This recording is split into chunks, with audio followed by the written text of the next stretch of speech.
Candace Antique, Pan-Africana, Fonte Confederation. Off with this head, off with this head, off with this head, off with this head.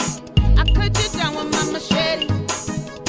I cut you down with my machete, Off with this head, off with this head, off with this head, off with this head. I cut you down with my machete. I cut you down with my machete, You either running to it or you're running from it. Tell me, brother, where you're running? You're either running scared or you're running free. Tell me, sister, how you running? If you're the big tree and all the small legs, chip away, chip away, chip away, chip away, chip away, chip away. Call me timber. Off with this head, off with this head, off with this head, off with this head. I cut you down with my machete. I cut you down with my machete, Off with this head, off with this head, off with this head, off with this head. I cut you down with my machete. I cut you down with my machete, Only way to kill a beast to attack the root. Pull it up from the ground and destroy the fruit. You're either telling lies or you're telling truth. Tell me, brother, sister, what do you do? If you're the big tree and I'm the small legs, chip away, chip away, chip away, chip away, chip away. Call me timber. Off with this head, off with this head, off with this head, off with this head. I cut you down with my machete. I cut you down with my machete, Off with this head, off with this head, off with this head, off with this head. I cut you down with my machete. I cut you down with my machete, Almost out of time. Gotta free your mind. Almost out of time. Gotta feed the mice. Everything we do today. Sow the seeds for the next day. Sow the seed for the next day. The next day, the next day. Almost out of time. Gotta free your mind. Almost out of time. Gotta feed the mice. Everything we do today. Sow the seeds for the next day. Sow the seeds for the next day. The next day, the next day. Off with this head. Off with this head. Off with this head. Off with this head. I cut you down with my machete. I cut you down with my machete, Off with this head, off with this head, off with this head, off with this head. I cut you down with my machete. I cut you down with my machete,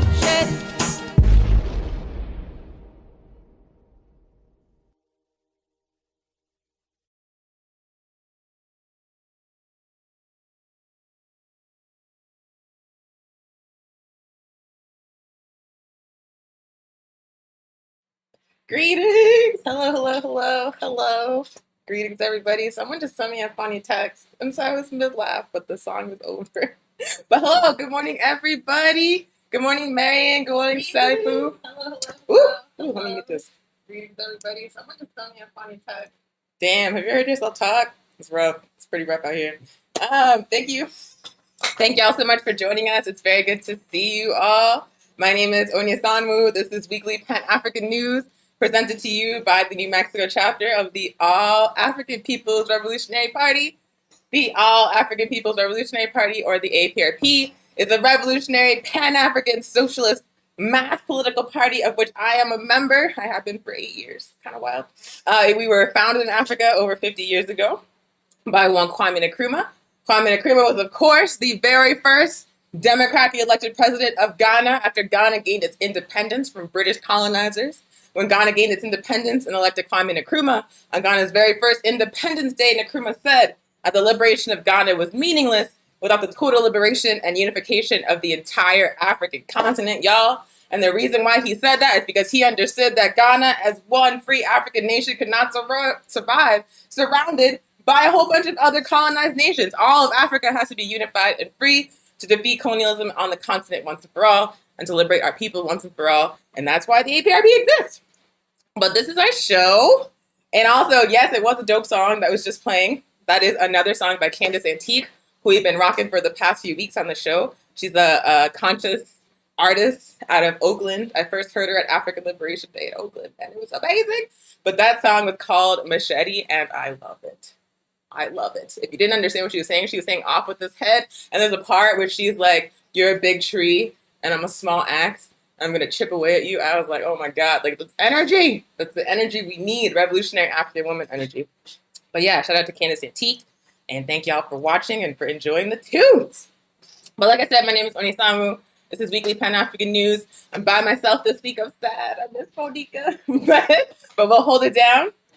So for frequent viewers of the show, you know that we always start with a couple of things.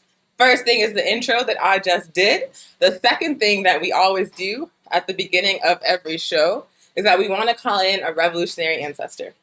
And the reason why we call in a revolutionary ancestor is because we understand as African people fighting for our liberation, as colonized people, period, that the struggle for the liberation and self-determination of our people is hundreds of years old. It's hundreds of years old. It started the very first moment the very first colonizers set foot on our land, seeking to exploit and steal and kill. I'm actually reading a really dope book about the history of Azania right now. And like most times when books are written about the history of Azania is the African people's name for South Africa, most time when books are written about that history, they start with European settlement. They start at the moment where Europeans started stealing land. But this book I'm reading certainly tells that story, but it starts thousands of years before that and talks about what African people were doing on their land before Europeans came to steal it. And so when you have that perspective, when you understand that before Europeans decided to interrupt everybody's history with their nonsense, with their thieving and looting and killing, before that happened, we had our own civilizations, we had our own cultural practices, we had our own ways of organizing our societies and distributing resources that worked for us. Like, we were chill, we were good. And so I deeply appreciate all attempts to study African history that include that context, because we are a people that has existed on this planet in harmony with the land, in harmony with other nations for thousands of years before capitalism became the dominant global economic system. And that means that we can get there again. So understanding that the African liberation struggle is hundreds of years old, understanding that the African nation itself is thousands of years old, we call in our ancestors because we want to acknowledge who prepared the ground for us to do the work that we're doing today. I quite literally would not be talking to you on the internet right now without the contributions of my ancestors, without African people that fought every step of the way against the imperialist system, against the capitalist system, against the violence of colonization to liberate us, to take our struggle for liberation forward. So we have to acknowledge them. We have to. But today, the ancestor that I want to call in is actually not an African. Well, I guess if you go far back enough, he might be. He might be like an ordinary African, but he's not African in the way that we understand. But he is someone that made great contributions to the struggle for the liberation of Africa, of African people and oppressed peoples all over the world. A man who is great, point blank, period, with no reservations. A man who I deeply respect and admire and whose words I learn from to this day. And that man is Fidel Castro. Are you mad? Be mad. I don't care. I love Fidel Castro. I feel like the world is better because that man existed and the Cuban Revolution happened. And I also feel that people have tons of critiques about him in the United States that are based on nothing but hot nonsense. Just like nothing but just made up stuff, or stuff they heard sometime, or stuff they saw in like Law and Order. Because I've noticed like random US media will just have like lies about Cuba like thrown in there and you're just like, what the fuck? So that's why people here are really confused about basic things. And that's why people in the United States believe that Fidel Castro was a dictator. He was not. He was the democratically elected leader of the Cuban people for a very, very long time. Those people chose him, and the way that you know that they chose him is because they had a whole revolution, y'all. They defeated Spanish imperialism. No, first they just defeated the system of slavery. Then they defeated Spanish imperialism. Then they just defeated United States imperialism, and they kept defeating United States imperialism for 60 straight years. These are people that engaged in an armed struggle on a mass basis to overthrow their oppressors and build the way of living that they wanted to have. These are people who are organized and armed block by block to defend their revolution. Like, Cuba's no joke. These people fought in a revolution to build the world they wanted to see. And you're trying to tell me that one man will be able to dominate a people like that? Like, if they didn't want Fidel Castro, he would still be in there, even though they overthrew all of these empires? That's what you're trying to tell me? That makes no sense on its face. It makes no sense on its face. They chose him. They loved him. They saw themselves in him. Like, people think that Fidel Castro single-handedly carried out the Cuban Revolution. No. What Fidel Castro was the embodiment of the aspirations and the revolutionary character of the masses of Cuban people, and he would have been nothing without them. That is why he is so remarkable. That is why the Cuban Revolution and Fidel Castro are examples that we should learn from.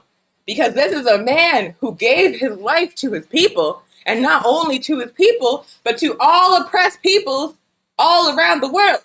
Like, we have talked about Cuban solidarity with African revolutionary struggles on the continent, like anti-colonial struggles against Portuguese colonialism, against British colonialism, against U.S. imperialism. Cuba was there. Cuba was on the front line. Africans fighting for the liberation and revolutionary struggles called out to the world for help. The United States exploited them. Many other countries exploited them and demonized them. Fidel Castro in Cuba sent hundreds of thousands of people, doctors, soldiers, teachers, weapons, supplies, all kinds of things to support the revolutionary struggles of African people. And Cuba and Fidel Castro did that while under a genocidal economic blockade imposed by the U.S. empire meant to starve them to death and cut them off from the rest of the planet.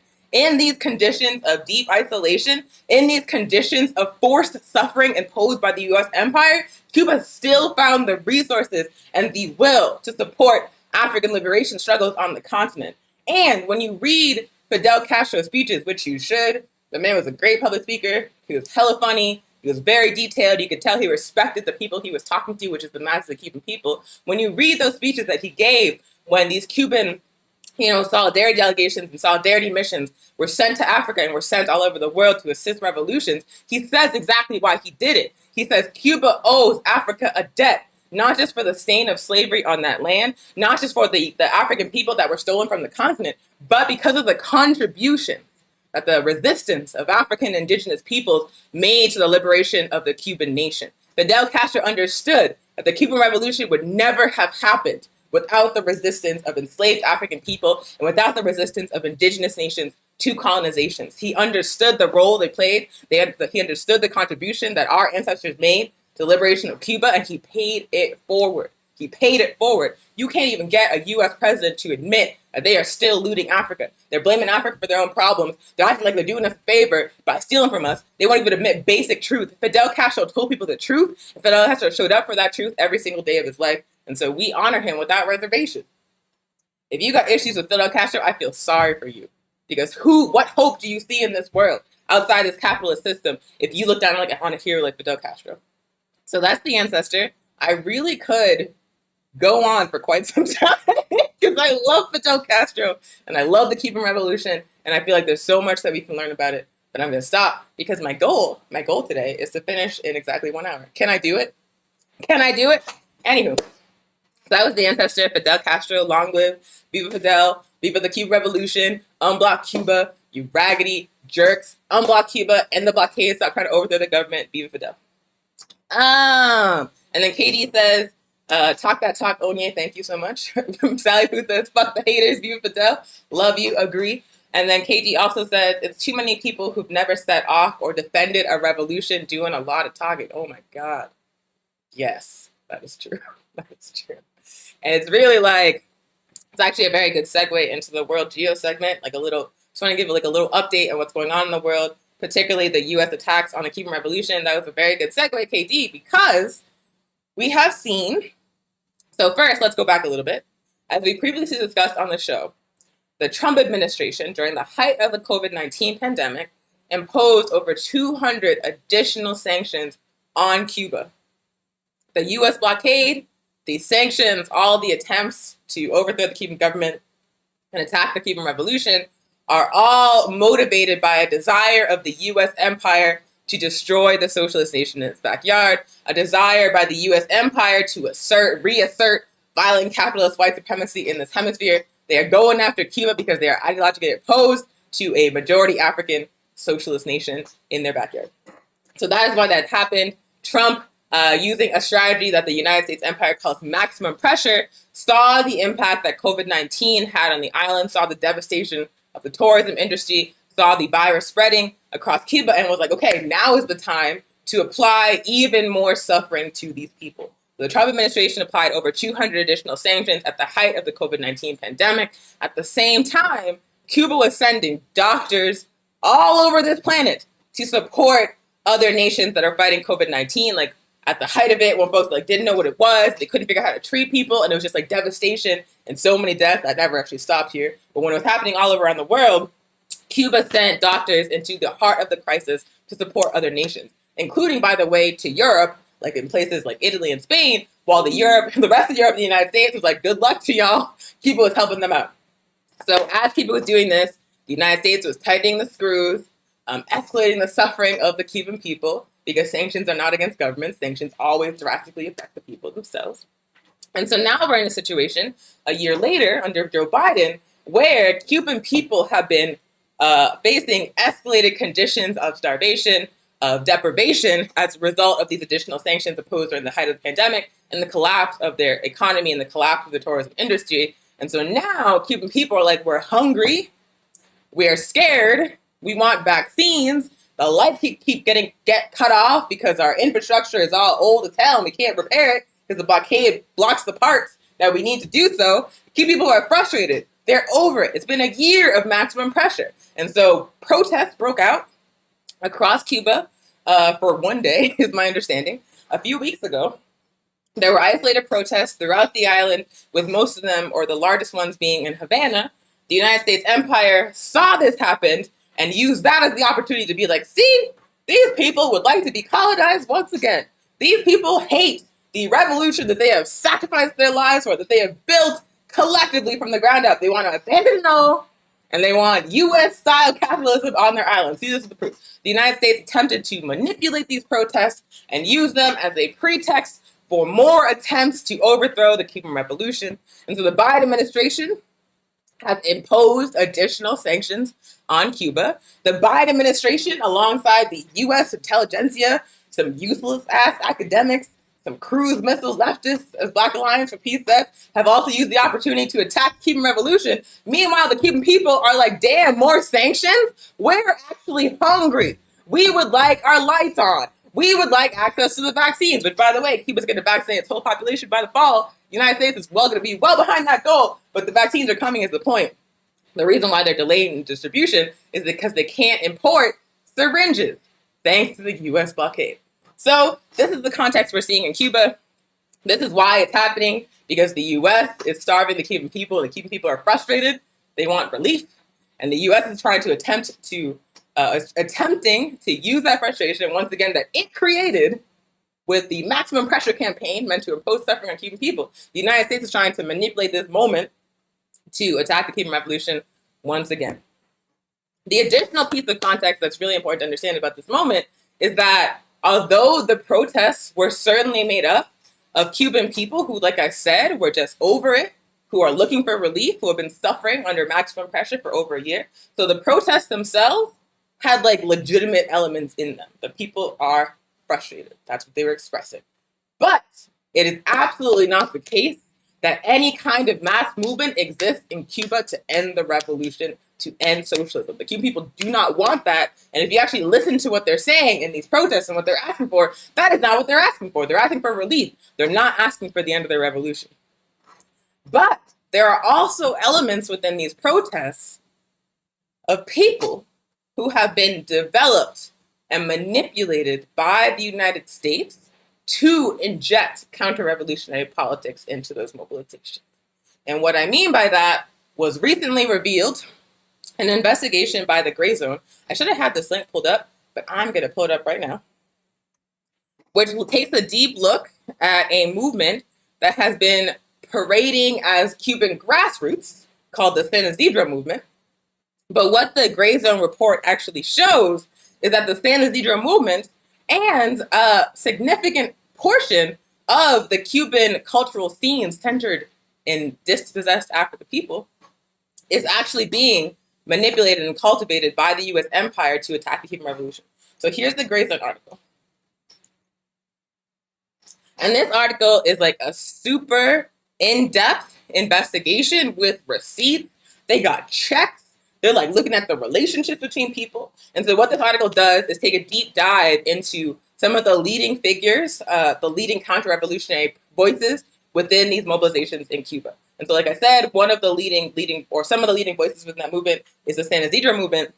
The San Isidro movement in the United States, people think it was started among the poor and working class African population in Havana, that they're expressing their frustrations with the organization of Cuba and Cuba's government through hip hop. But what this article reveals is that the San Isidro movement first has extremely right-wing politics. They have extremely right-wing politics. For example, they talk about the leader Dennis Solis, who became famous internationally for doing things like taking a dump while wearing a Cuban flag draped around his shoulders. There's actually a picture of it in the article. He paid some youth to run through the streets of downtown Havana holding American flags. He said the Cuban government, he like burned a Cuban flag, and they sent investigators to talk to him. And he said, as they were arresting him, long live Donald Trump, like I want Donald Trump to win. And he's actually not the only San Isidro movement leader that has said that. And so point blank, the San Isidro movement leaders have right-wing politics. They are people who are talking about how Donald Trump would have been better for Cuba because Donald Trump would have imposed additional sanctions on Cuba. These are people that are claiming that African people are systemically oppressed within the island of Cuba, but then they turn around and asking for more sanctions that are going to most drastically affect African people in Cuba. Make it make sense. Other things that leaders of the so-called grassroots movement have done that are discussed in this article is they went to the European Union, They went to the European Union and they said, we need Europe's help in Cuba.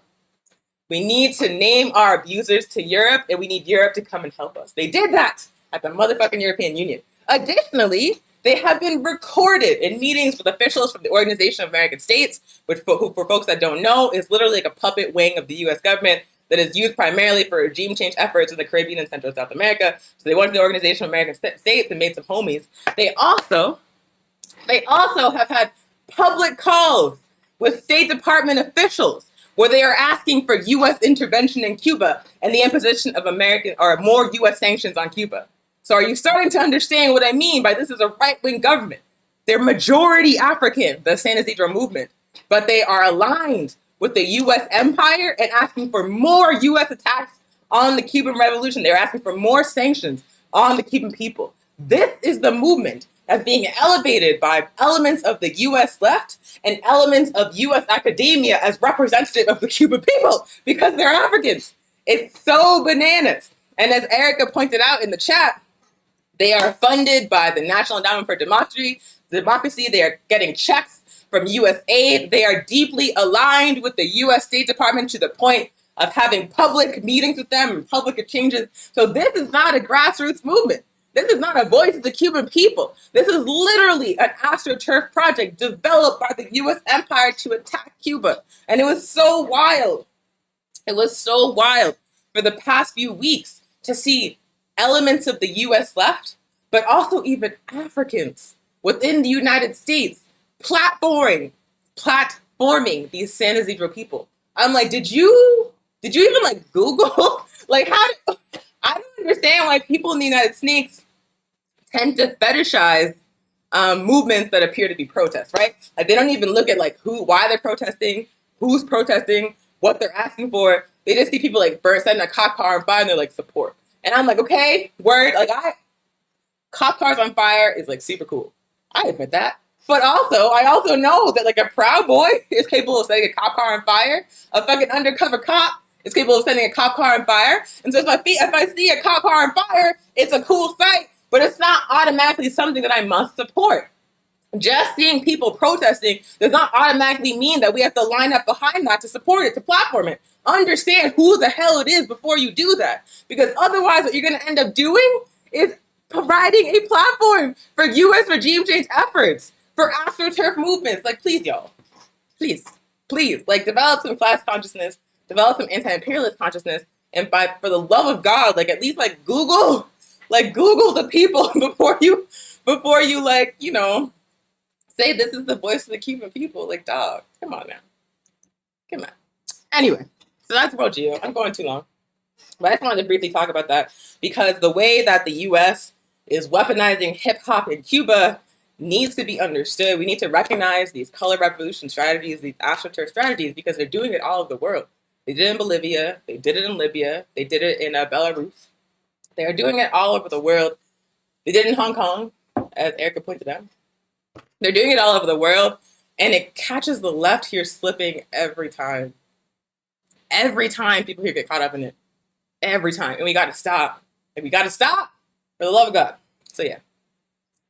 And then the other thing about that I just want to say is that the way that the hip hop is being weaponized against the United States among these elements reminds me a lot of the way that, revolutionary hip hop still exists in the United States, in the West. But the dominant form of hip hop that we are exposed to is materialistic, hyper-capitalist, antisocial, hateful to women and marginalized genders, and even to a lot of dudes. So hip hop is being used as a tool of counter-revolution against us as well. And so I feel like recognizing that trend and recognizing why it's happening and thinking critically about what the media we're being exposed to and the movements we're being exposed to and why is very important. So that's what I wanted to say. Yeah. Y'all are in the chat. So Danny B says, sounds like folks are getting paid. Yes. Please check out the Gray Zone article I just linked. It has the receipts. It has the pay stubs, y'all. Please check it out, please. And you can see that, yes, indeed, people are getting paid. People are becoming famous. People are being platformed. And these people have the ultimate motivation of assisting the United States in overthrowing the Cuban Revolution, which, again, the masses of people, including Africans in Cuba, do not want. They built that stuff. They built that revolution from scratch. They bled and died and sacrificed to defend it. They're not going to give it up. What we have is not better. They don't want the United States to recolonize them. So these people do not represent the masses of Cubans. So please check out that Gray Zone article. So when someone says, say it is zero to you, you can be like, shut up. So anyway. Let me see. Also, Ricky Ryan pointing out that a lot of the academics in the U.S. left who have been using the U.S. empire's escalated attacks on Cuba as an opportunity to support those attacks. A lot of those academics are tied to academic institutions like the Florida International University and the Kellogg Institute, who are also arms of the National Endowment for Democracy, of USAID, who receive their funding from them, who work with them. So there's a controlled opposition element in U.S. academia as well, which I could do a whole show about that. And then Jamila says, look at how these people on January 6th treated the cops. The cops are on their side. They still saw the cops as the enemy. Yeah. Cool. So that was the World Geo update on Cuba. I just wanted to touch on that briefly. Now let's get to the meat of the show. 30 minutes in. Can we still do an hour? I think I can. So every single episode of Weekly Pet African News, let me get some water. We do political education. We do the intro, we do World Geo, and now we do political education. And you are not going to be able to go to an APRP event anywhere on this planet, I promise you, without getting some aspect of political education. It's the heart of what we do. We like to call ourselves a propaganda party. We are seeking to raise the consciousness of the masses of our people in order to recruit them into the revolution, make them active agents of their own liberation. As Malcolm X said, you cannot organize the sleeping people. You must wake them up, and then you get some action. So political education is how we try to wake our people up, and also how we wake ourselves up. So yeah, we do political education every single episode. And I just want to make sure this is tilted the right way. And this show, the topic is African women, don't be a mammy for empire. Be a revolutionary instead. Don't be a mammy for empire. African women, be a revolutionary instead. And for folks that don't know, the inspiration for this political education topic is an article I wrote for Hood Communist called African Women Don't Be a Mammy for Empire. So I wrote this this past summer. No, actually this fall, or not fall. Jesus. I wrote it in March, which is the spring for Hood Communist. And the inspiration for this article was basically watching people like Kamala Harris, like Susan Rice, like Keisha Lance Bottoms, the neo-colonial ass mayor of Atlanta, Linda Thomas Greenfield, the U.S. ambassador to the UN, former high-level official at AFRICOM, watching all these African women, Stacey Abrams, oh my God, so many, watching all these African women who were elevated as like examples for us to aspire to, who were agents of the empire. Like they were saying, like Kamala Harris is Black Girl Magic. Meanwhile, Kamala Harris was like a whole proud police officer, a whole proud cop, as district attorney general in California, who used her office to target and criminalize and dehumanize other African people, including other African women. So like watching these women who have done incredible harm to their own people and to the planet and life on this planet, period, be elevated as examples of what African women should be. And how much that bothered me. And how much, not only did it bother me, but how much it was antithetical to the very idea of our liberation. Like, how can we say, if we are people who are colonized, if we are people who are not free, how can we say that women who share identities, who are contributing to upholding the structure that is colonizing us, that is harming us, should be who we aspire to? Like, if every African woman decided they were going to be an agent of imperialism, they're going to be an agent of colonialism, that would be a wrap for our people within days. So, like, if they're actively helping the entities that are harming us as the people, that are harming all colonized people, that are harming the planet, how can they be said to be examples of what African women should be? To me, that clearly means it's like you're helping the system oppress your own people. If you're helping the system hurt your own people, you're an enemy. Like, that's it. Why would I aspire to be my enemy? That makes no sense. So that's why I wrote it. And so I talk about some of the women I listed in depth. You know, Kamala Harris, Michelle Obama. Michelle Obama can go to hell. You can go to hell, Michelle Obama. Linda Thomas Greenfield, Kamala Harris, Stacey Abrams, Ilhan Omar's, oh my God, fake woman. All these African women within, positions of power within the U.S. empire or within, transnational corporations who always have who are very stylish, have fly hair, talk about Black Girl Magic, reclaim my time, become memes and objects of adoration by the mainstream, who are actually harming us. I talk about why I don't want to be anything like them and why I consider them to be my enemy. Because like I said, you cannot be a leader within a system hurting your people and be a hero to that people. You are enemy, point blank, period. If you are a high-ranking official in AFRICOM and you are providing PR for the United States while they are drone bombing Somalia, Tanzania, Ethiopia, killing innocent people, killing little girls and old men, if you are providing a pretty African face for the United States to do that, you are the enemy. If you are helping police officers, these Klan cops, incarcerate African sex workers and African single mothers and putting African trans women in men's jails, you are the enemy. There's no excuse. When Kamala Harris was running for vice president, and all these African people in the movement and outside of it were wait, isn't that the police? And people were like, that was her job. What do you expect? That made me so angry. Yes, it's her job. And she didn't have to take that job. She didn't have to take the job. It is not acceptable to hide behind your job title as you attack your own people, as you help this system oppress us and lock us up. No, there has to be some accountability for that. There needs to be less rationalization. It is not acceptable to take that position. If you take that position, you have to use it like the spook set by the door to tear that shit down. You can't help them do that. You can't provide a brown face for that and then say you're on our side. That shit made me mad. I understand why Kamala Harris is confused because she's a Zionist, imperialist, colonizer, white supremacist. I understand why she's confused. I don't understand the African people that are making excuses for her. I don't understand it. We went from KRS-One talking about black cops to African people being well, it's their job, to put mothers in jail because their kids were sick and missed a lot of school. Please go to hell. I don't want to say this to my people, but it makes me very confused, the excuses that we make for people in power who are selling us out, who are actively harming us. So the African women who are elevated and celebrated within this white supremacist, patriarchal, capitalist, imperialist society, I do not agree with. I feel they are all enemies. I feel they are an example to be spit upon, to be quite honest with you, not an example to be replicated. And at the same time as these women are held up as Black Girl Magic, as Black excellence, as all these petty bourgeois ass concepts, the actual African women that are holding it down for the masses of African people, the actually African women that are like sacrificing and suffering and building in our communities every single day, they are either erased or they are spit on. Like African single mothers, I said this on the show before. I was raised by a single mom who had two twin daughters that were a lot of work. I'm just gonna be real, we were a lot of work.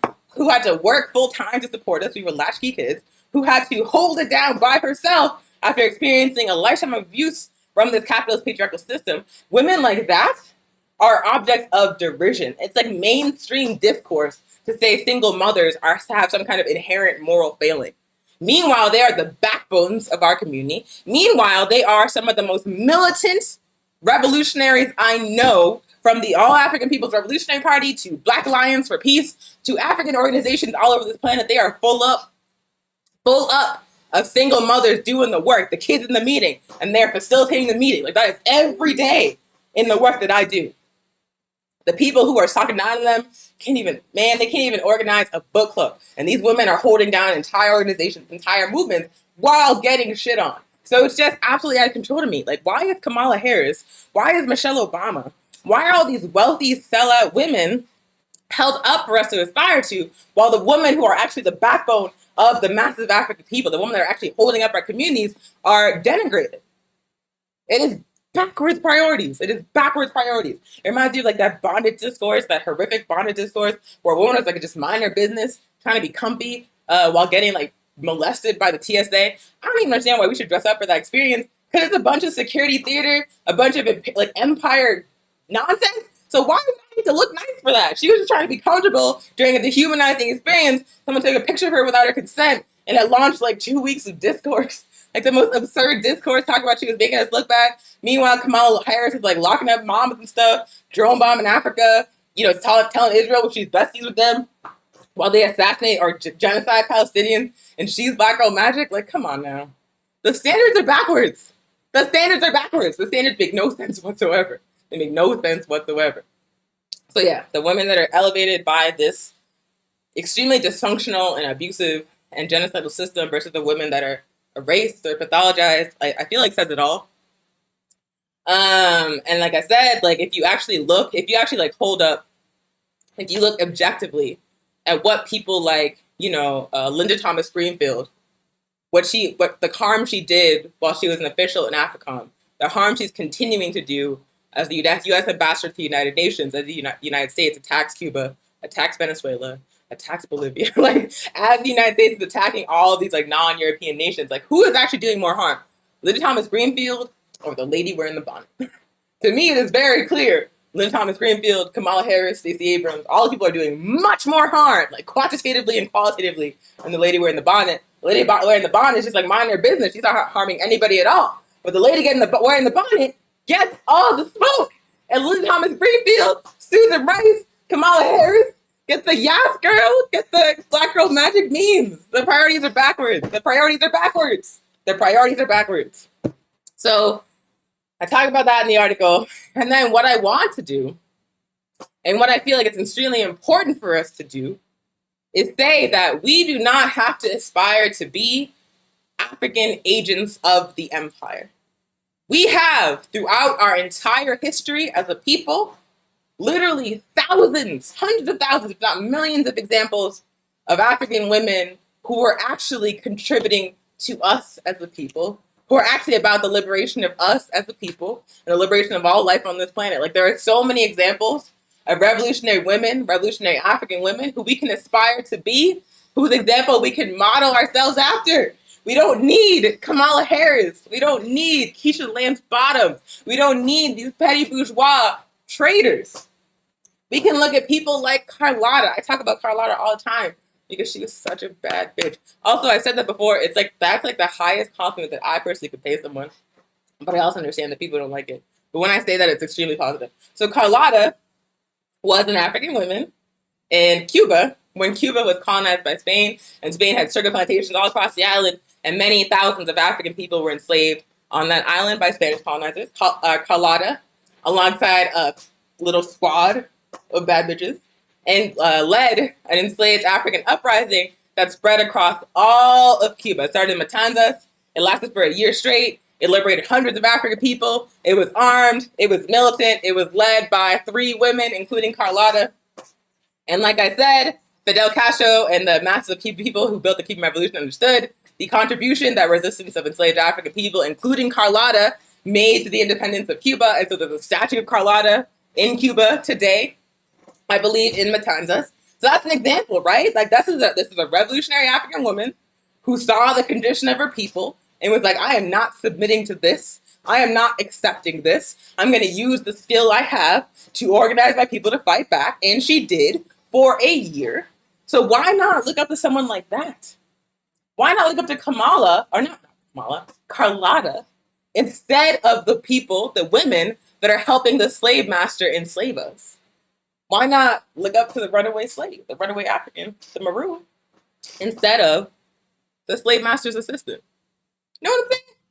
You know what I'm saying? There's other people, like, for example, Winnie Mandela, member of the African National Congress, mother of Africa, revolutionary African woman, actual real life mother, who fought uncompromisingly here for her people's land in Azania. Why not people like Titina Cilia and the PIGC joined when she was 18 years old? Turned into a revolution within an organization, led military contingents in her 20s as a mother, dedicated her entire life to the liberation of our people. Why not look up to people like that instead of people like Lydia Thomas Greenfield or Ilhan Omar that are helping the United States drone bomb the very same nations that these revolutionary African women helped liberate? Like, why are we looking up to the sellouts when all of these beautiful examples exist? You know what I'm saying? You know what I'm saying? Like, if we model ourselves after Susan Rice, the architect of Libya's destruction, and the murder of Gaddafi, we could model ourselves after Susan Rice, and what would be the outcome for our people? More colonization, more effective exploitation, attacks on independent nations all over the world. That would be what we would do. But if we modeled ourselves after Winnie, after Tina, after Amy Jack Starkey, after Shirley Graham Dubois, like, what would it be? If every African woman made the same commitment to the liberation of our people and said that I'm going to dedicate my life to freeing my people because I will free myself, what would the example be for our people? What would we accomplish? We have to develop better role models. And we have to develop a higher standard as a people, and a standard that's based on what's actually hurting us and what our condition actually is. We have to refuse to accept these people who take positions within the empire killing us as our heroes. We have to say they're our enemies. And we have to say our true heroes are these women and these people and these marginalized genders and these men and these youth who gave their lives so we could be here to continue to fight. That's all I'm saying. That's all I'm saying. Flip the standards. The bonnet is fine. Helping the United States like drone bomb entire nations is not fine. I feel like that's really clear to me. Who could possibly disagree? But people disagree. But yeah. So if we look at who his African women have been historically, if we look at the African women that have made the greatest contributions to us as a people, we see them all lined up against empires, against imperialism, against the capitalist system. You are not going to find people like Kamala Harris written down in history as being on the side of African people. You cannot become an agent of the empire destroying the planet and say that you're on our side as the colonized and oppressed people. You just can't. So I think that we should live up to the true historical truth of who African women are and have always been, and that is fighters, mothers, teachers, students, leaders, diplomats, soldiers, revolutionaries in the hundreds of years long struggle to liberate African people from empire. And when we see these African women, this minority of us, willingly standing up to represent a genocidal empire trying to wipe us out, we should say that you are not on our side, that you either have to choose the masses of your people or this empire, and if you choose the empire, you're going to fall with it. No mercy for you. That's how I feel. I'd rather look up to Carlotta, Tina, Willie, Winnie, Carmen, Amy, Shirley, than these traitors. Follow the empire, ho. Anyway, so that was my spiel.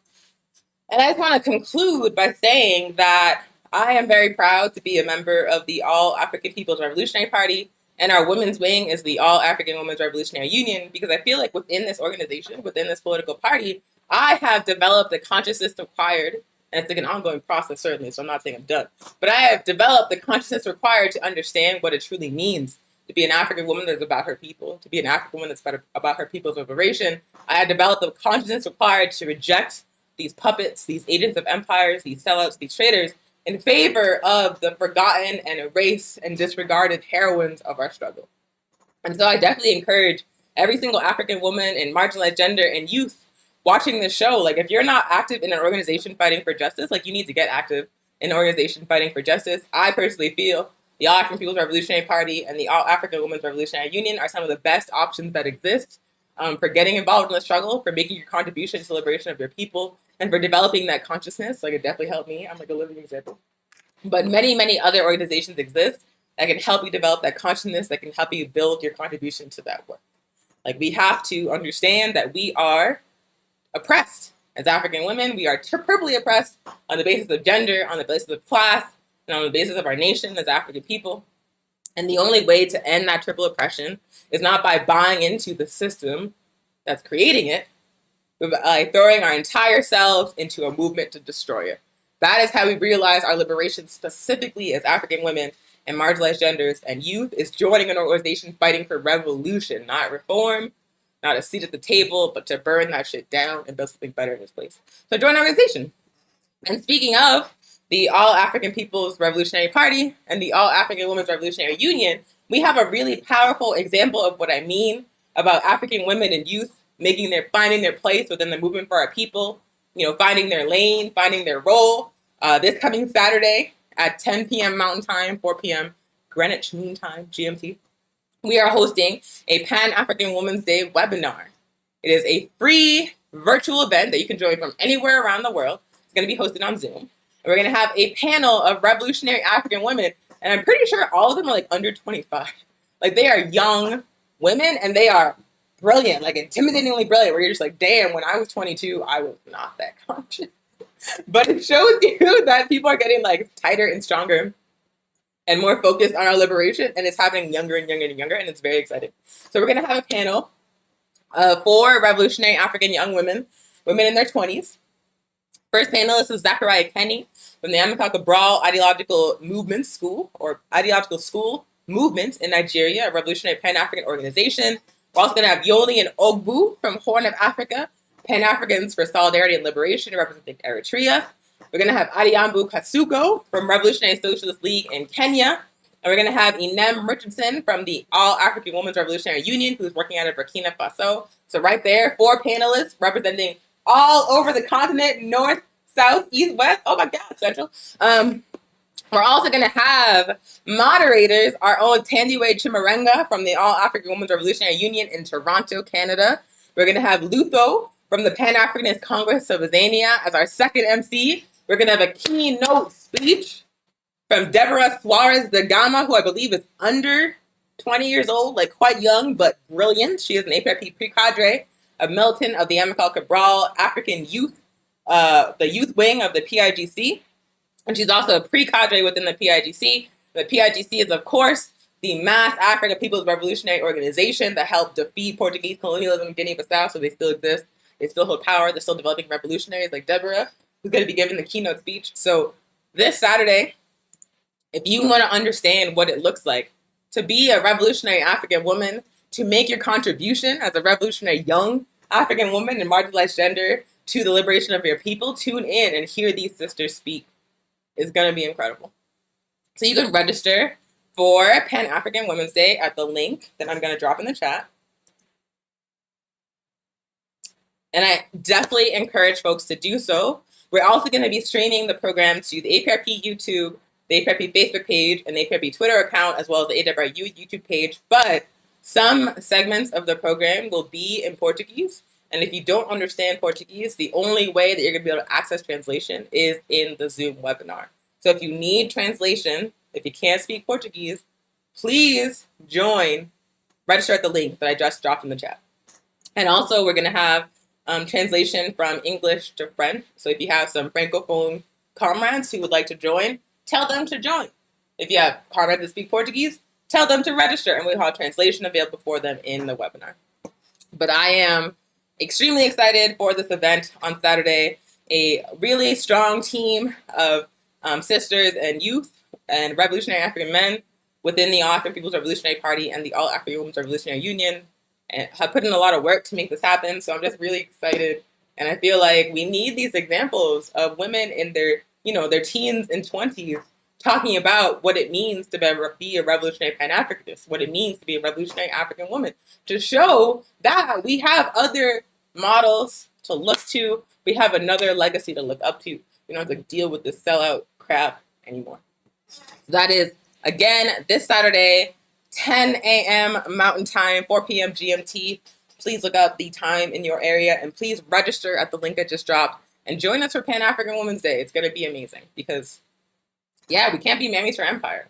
We can't give people a pass for selling us out because they have our identity. I refuse. I actually expect more of African women, specifically, and African marginalized genders specifically, than I do of most other people. So I am absolutely not going to accept some sellout traitor nonsense. Nope, not from us. So yeah, register please. Register today. So, let me drink.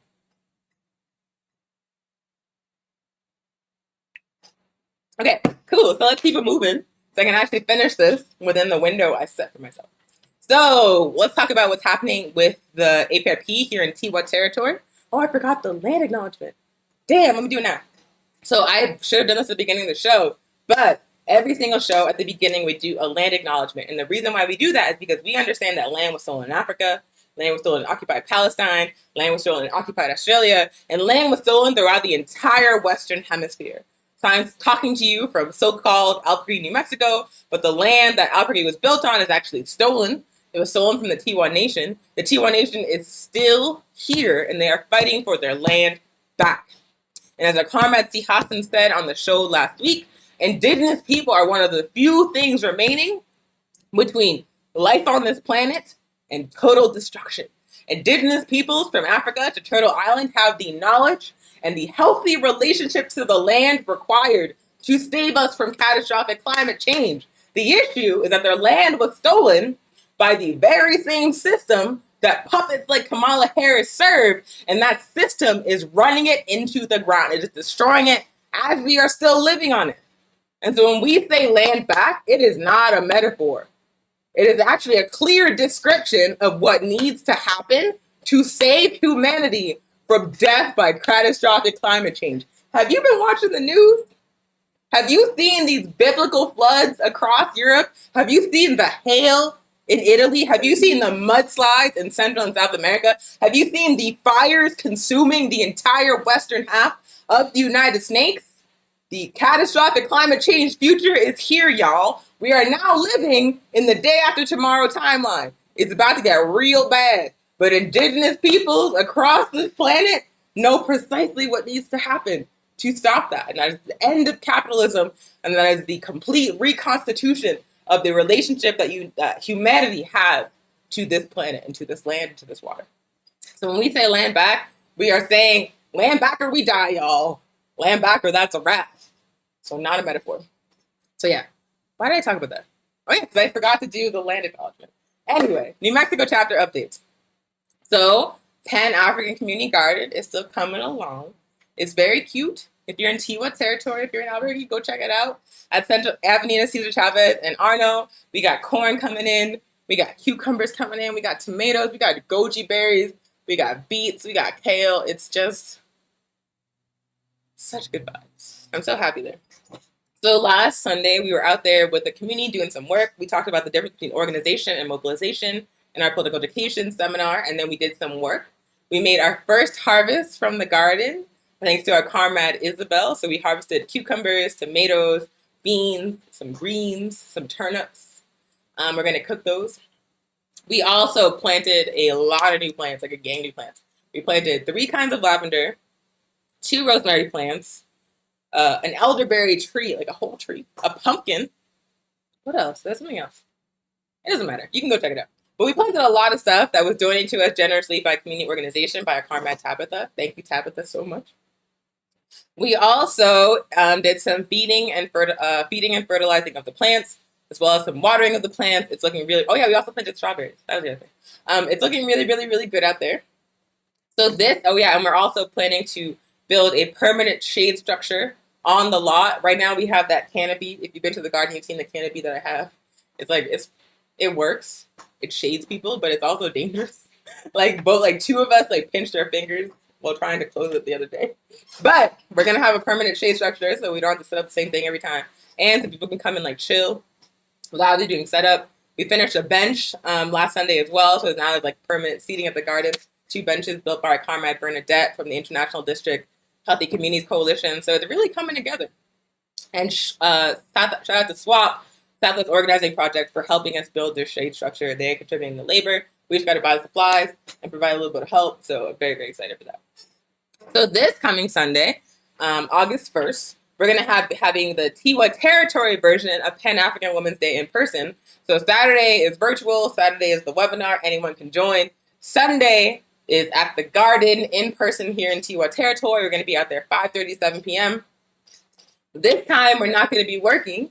We're going to be talking to and feeding y'all. Yay! So you don't have to work. You can just come through and hang out, chop it up with us, build, learn. We're going to be talking about land defense, environmental justice, and women's liberation, because when I said Indigenous people protect the Earth's biodiversity, that's the only thing standing between us and climate change, I should also say that many of those people who are protectors of the land and water are women and marginalized genders. So we're going to be talking about the relationship between women and marginalized gender liberation and land defense and water defense.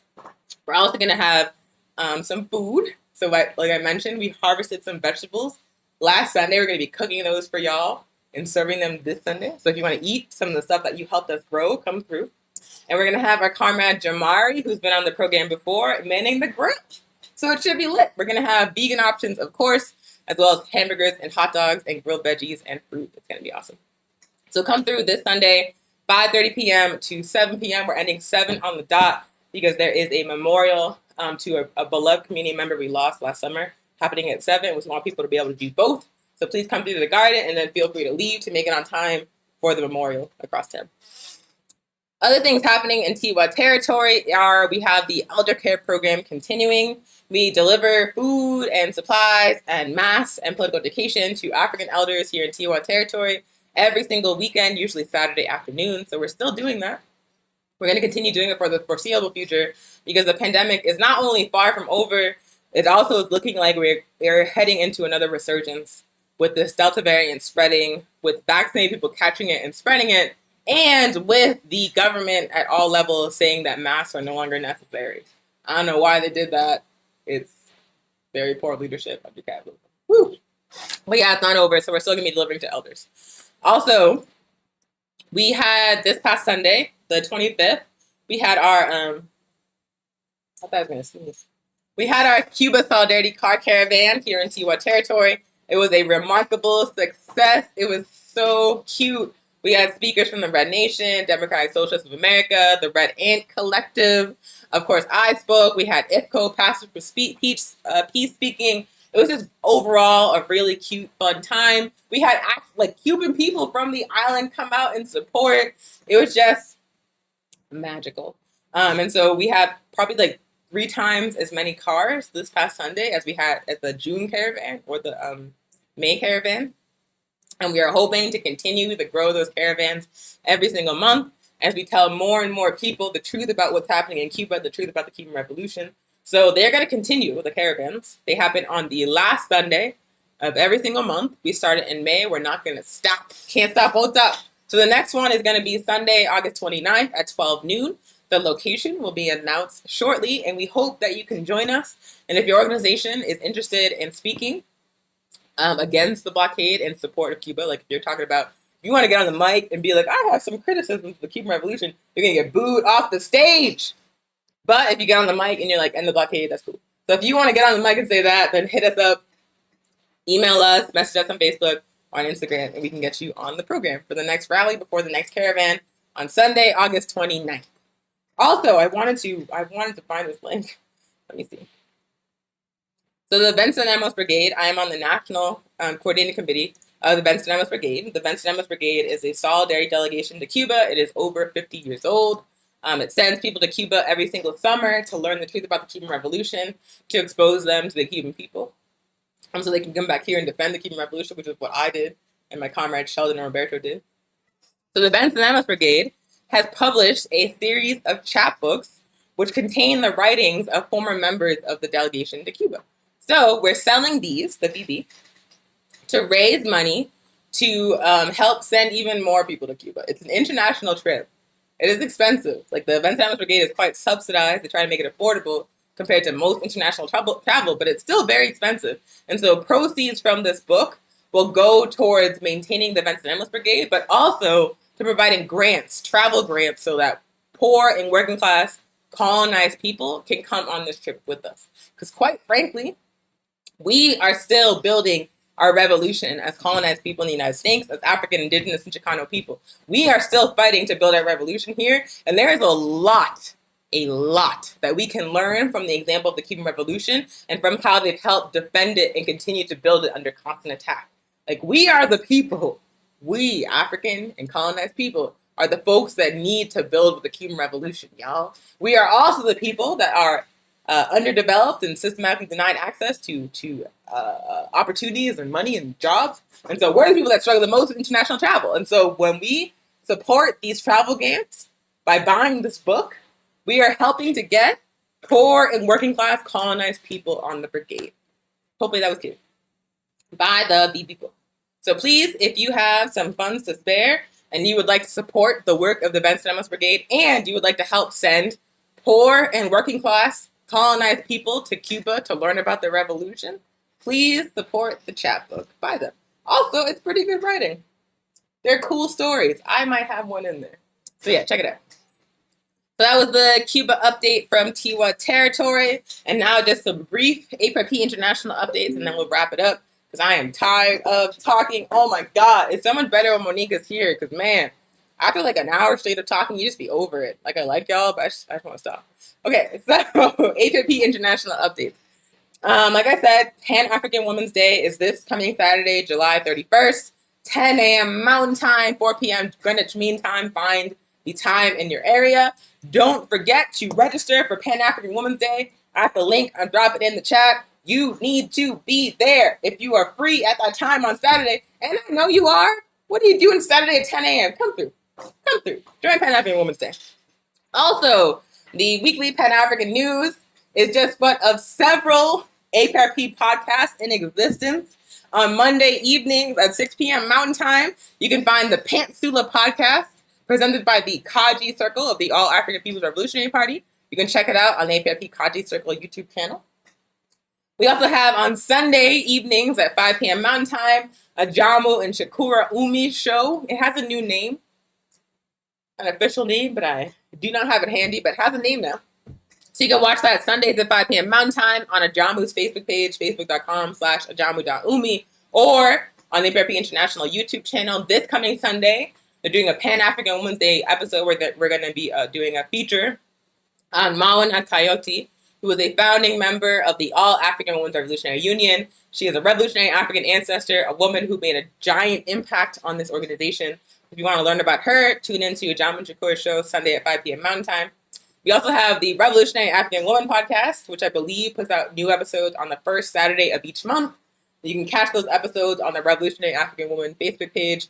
And then lastly, there's the Forward Ever podcast on Spotify. And here is the link to it on Spotify. So yeah, you can really, like, if you wanted to, you can listen to APRP political education content like all week. And why wouldn't you want to? We're awesome. So this has been Weekly Pan-African News. I want to thank y'all so much for joining us, for tuning in, for your comment. Oh, we do have okra. Marian's saying no okra with the investigative emoji. There is okra. There's 2 plants. And I have to say, like, I have like some of the same plants in my garden. Like, I bought the okra seedlings. I bought 3, and I gave 2 to the garden, the community garden. And I put 1 in the backyard, in my backyard. And the ones in the community garden are growing so much bigger and faster, and they're so much prettier. I feel like it's all the love in the space. But we do have okra. We do. It's in a shipping pallet. So yeah, I want to thank y'all so much for joining us. This week for Weekly Pan-African News, we do this every single Thursday at 12 p.m. Mountain Time, which means we'll be back next week with another episode on Thursday, 12 p.m. Mountain Time. We are the All African People's Revolutionary Party New Mexico chapter. My name is Onya Sanmu. I'm an organizer with APRP of 8 years. Please join us next week. And today is Thursday, which means shortly there'll be new writing on the Hood Communist blog. Please check it out at hoodcommunist.org. Read the articles, share the articles, discuss the articles with your comrades. And if you are not yet sick of my voice, you can join us, the entire Hood Communist editorial teams, myself, Sally Fu, Erica, and Ajamu, in a live chat in the Hood Communist Telegram channel. We're going to be talking about Ajamu's article, Why Movement Disagreements on Social Media Openly Serve the Police. Why movement disagreements on social media openly serve the police. The whole Hood Communist editorial team will be discussing that in our Telegram channel, 5:30 p.m. Mountain Time today. I just put the link in the comments. So, if you have watched this program, if you can hear me talking, if you can see my voice, and you're not active in an organization fighting for justice, well, comrade, we need you off the sidelines and in the fight. We need you to join an organization. Join an organization. Like Kwame Ture said, any organization is better than no organization. Even a broke down and busted organization is better than being out here by yourself doing nothing. If the organization you want to see does not exist, then please build that shit. Build the organization we need, build the organization you want to see in the world. But either way, be active in an organization fighting for justice. Please stay tuned for some promos and for some jams. Have a good day. Skybo, turn me up. Another ceilings music. Antiques in the building. Antique music. Not born again. Easy. Man-made. These divisions, they are man-made. We have vice. We have vice, but we cannot see. We got to find a new way to be. This is a worldwide black family. No matter where you're from, Africa is still your home. Cuban or Dominican or Panamanian. No matter where you're from, Africa is still your home. Jamaican or American, Haitian or Brazilian. One Africa. All around the world. One Africa. All around the world. Get free. The time has come for us to get free. It's time we break the chains of slavery. We got to find a new way to be. This is a worldwide black family. No matter where you're from, Africa is still your home. Mexican, Colombian, or Boricano. No matter where you're from, Africa is still your home. Belizean or Peruvian, or Honduran. One Africa. All around the world. One Africa. All around the world. They don't wanna see us unite. All they want us to do is keep on fussing and fighting. They don't wanna see us live together. All they want us to do is keep on killing one another all around the world.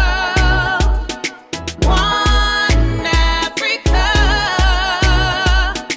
All around the world.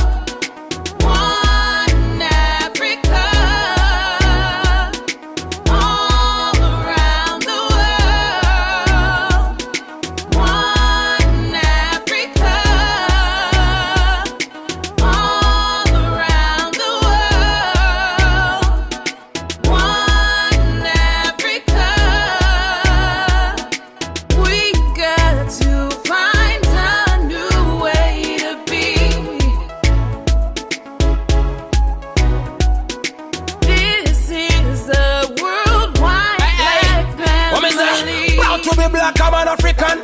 From higher heights, me